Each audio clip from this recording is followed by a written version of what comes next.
जय हिंद दोस्तों, और एक बार फिर से स्वागत है आप लोगों का आपके अपने चैनल लोन हेल्प इंडिया में। और आज के इस वीडियो में बात करेंगे smart coin instant personal loan application के बारे में।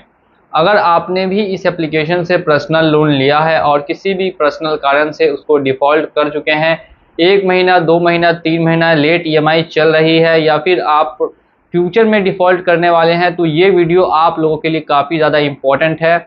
अगर ये वीडियो आप पूरी तरीके से वॉच करेंगे, इंटरेस्ट के साथ लास्ट तक वॉच करेंगे, तो आपको पता चलेगा कि अगर आप पेमेंट नहीं भी करते हैं तो ज़्यादा आपको दिक्कतें नहीं आएंगी। लेकिन ये कुछ समय के लिए मैं आप बता रहा हूँ, 3 महीना 6 महीना या साल भर तक अगर आप पेमेंट करते नहीं है तो फिर ज़्यादा दिक्कत आपको फेस नहीं करनी पड़ेगी।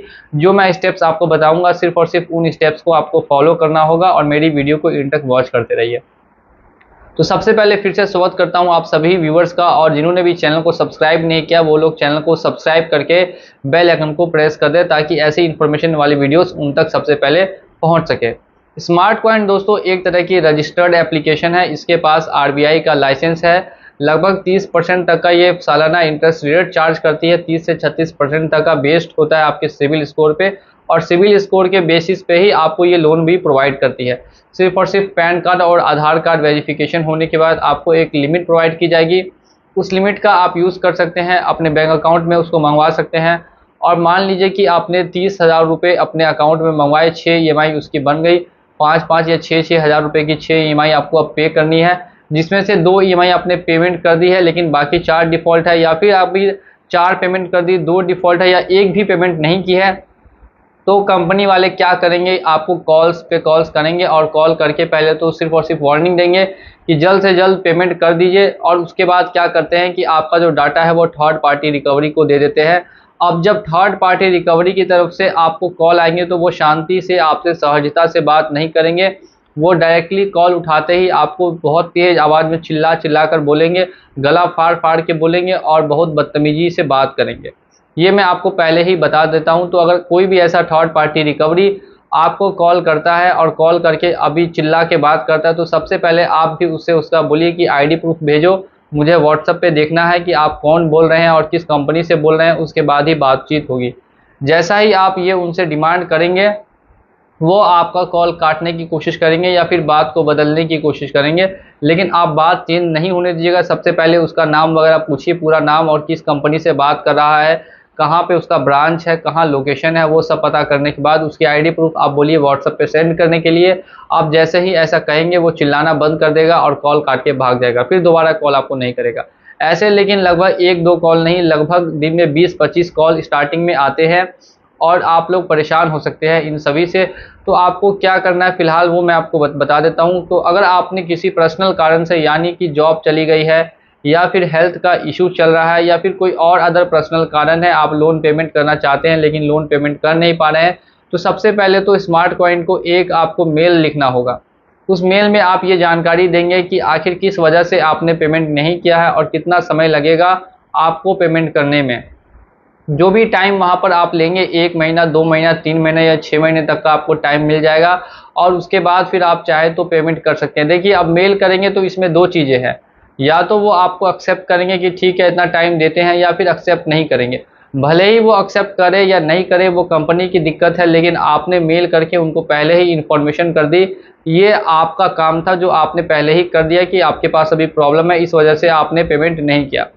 अब इसके बाद कंपनियां क्या करेगी कि व्हाट्सएप पे आपको मैसेजेस करना स्टार्ट हो जाएंगे।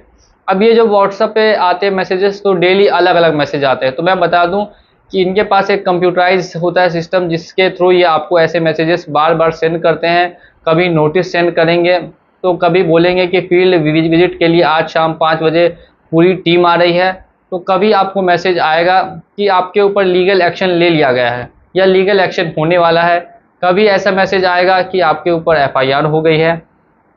तो मैं बता दूं कि अगर आपने पर्सनल लोन डिफ़ॉल्ट किया है, इंडिया के अंदर में बहुत बड़ी डेमोक्रेसी है, और साथ साथ में पर्सनल लोन डिफ़ॉल्ट करना किसी भी तरीके से क्राइम की कैटेगरी में नहीं आता। जी हाँ दोस्तों, अगर आप पर्सनल लोन डिफ़ॉल्ट करते हैं तो वो क्राइम की कैटेगरी में नहीं आता। इसीलिए आपको मैं बता दूं कि कोई भी एफआईआर वगैरह आपके ऊपर नहीं होगी, ना ही कोई भी पुलिस केस होगा। अगर बात करते हैं कि ये लोग बार बार आपको जो धमकी देते हैं लीगल प्रोसीडिंग करेंगे, लीगल प्रोसीडिंग करेंगे, तो अगर आपने पेमेंट नहीं किया, 50,000, लाख, 2 लाख का लोन है, तो उसके लिए कंपनियां लीगल प्रोसीडिंग्स नहीं करती है। क्यों नहीं करती है, इसके पीछे का कारण ये है कि आपको मालूम होगा कि कोर्ट में फैसला आने में काफ़ी समय लगता है। अभी भी 10 लाख से ज़्यादा मामले पेंडिंग है, तो पहले उनको सॉल्व किया जाएगा, उसके बाद आपका मामला आएगा, तो उतना आपको 20 से 25 साल तक का भी समय लग सकता है, कोई पता नहीं है। उसमें भी कंपनी केस जीतेगी कि नहीं जीतेगी, इसका भी कोई पूरा भरोसा नहीं है, क्योंकि अगर सामने वाले बंदे के पास पैसे नहीं है तो उसको कोर्ट से राहत भी मिल सकती है। इसीलिए ये लोग कोर्ट वगैरह में भी आपके खिलाफ लीगल प्रोसीडिंग्स नहीं करते हैं। तो फिर बेहतर ऑप्शन क्या है? तो दोस्तों, सबसे बेहतर ऑप्शन यही है कि कंपनी से किसी तरीके से टाइम ले लें, मैनेज करें और उसके बाद उनका पेमेंट जो है वो करें। अगर आपके पास सहूलियत है पूरी पेमेंट करने की, तो पूरी भी पेमेंट कर सकते हैं। पेनल्टी चार्जेस उनसे माफ़ करवा लीजिए रिक्वेस्ट करके, वो माफ़ कर देते हैं और साथ में उसके बाद पेमेंट कर सकते हैं। या फिर सेकेंड चीज़ ये भी है, लेकिन अगर आपको फ्यूचर में कभी लोन नहीं चाहिए तो आप सेटलमेंट का भी ऑप्शन अपना सकते हैं। ये सेटलमेंट कैसे होता है, इस पर वीडियो आ चुकी है, जाके आप लोग चेकआउट कर सकते हैं। बात करते हैं बार बार जो ये नोटिस सेंड करते हैं आपके घर पर, क्या वो नोटिस सच होता है कि फिर उस नोटिस में झूठ होता है? तो दोस्तों, ये भी इन लोगों का एक काम ही है कि अगर कोई भी आदमी सामने से लोन नहीं देगा तो उनको एक नोटिस, 2 नोटिस, 3 नोटिस, 4 नोटिस और सिर्फ नोटिस भेजते हैं, उसके ऊपर कार्रवाई नहीं करते। तो नोटिस अगर आपके घर पे आता है तो आपको ज़्यादा डरना नहीं है। नोटिस अगर आ भी चुका है तो आपको उससे बिल्कुल भी नहीं डरना, बस एक बार चेक कर लेना है कि क्या नोटिस में कहीं पर भी केस नंबर मेंशन किया हुआ है। तो आपको देखने के लिए मिलेगा कि नोटिस में कहीं पर भी केस नंबर मेंशन नहीं है। जब नोटिस में केस नंबर मेंशन नहीं किया है तो फिर डरने की ज़रूरत नहीं है। आपको सिंपली उस नोटिस को अपने पास रखना है तो रखिए, अगर फेंकना है तो फेंक दीजिए, कोई भी दिक्कत वाली बात नहीं है।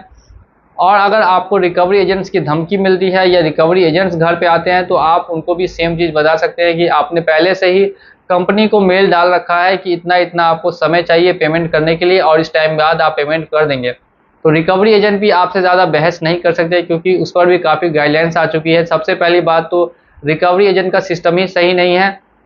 तो रिकवरी एजेंट्स के पास अगर आप एक बार उनसे आईडी प्रूफ और विजिटिंग लेटर मांग देंगे तो वो ऐसे ही आपके घर से भाग जाएंगे और फिर दोबारा कभी नहीं आएंगे। लेकिन आप उनको समझा के बता दीजिए कि कंपनी से मैंने आप पहले से मेल डाल दिया है या कंपनी को पहले से बोल रखा है कि 6 महीने का टाइम लग सकता है पेमेंट करने में, अभी स्थिति सही नहीं है, जैसे ही सही होगी वैसे ही पेमेंट कर दी जाएगी। तो इस तरीके से आपको यहाँ पर बातचीत करनी है या इस तरीके से उनको हैंडल करना है ताकि आपको ज़्यादा प्रॉब्लम फेस ना करनी पड़े। काफ़ी लोग ऐसे होते हैं जिनको जानकारी नहीं होती और वो डिप्रेस्ड हो जाते हैं तुरंत कि अब क्या करें क्या करें क्या करें। तो मैंने आपको स्टेप बाय स्टेप बता दिया कि कंपनी को मेल डालिए, आपको जो भी मैसेजेस आते हैं उनको इग्नोर करते जाइए, कोई भी दिक्कत वाली बात नहीं है। और अगर रिकवरी एजेंट्स की बात आई है तो रिकवरी एजेंट को क्या करना है वो भी मैंने आपको बता दिया। इसी के साथ चलिए चलता हूँ आज के इस वीडियो में, मिलेंगे अगली वीडियो में बहुत जल्द। वीडियो पसंद आया हो तो वीडियो को लाइक करें, चैनल को सब्सक्राइब करें।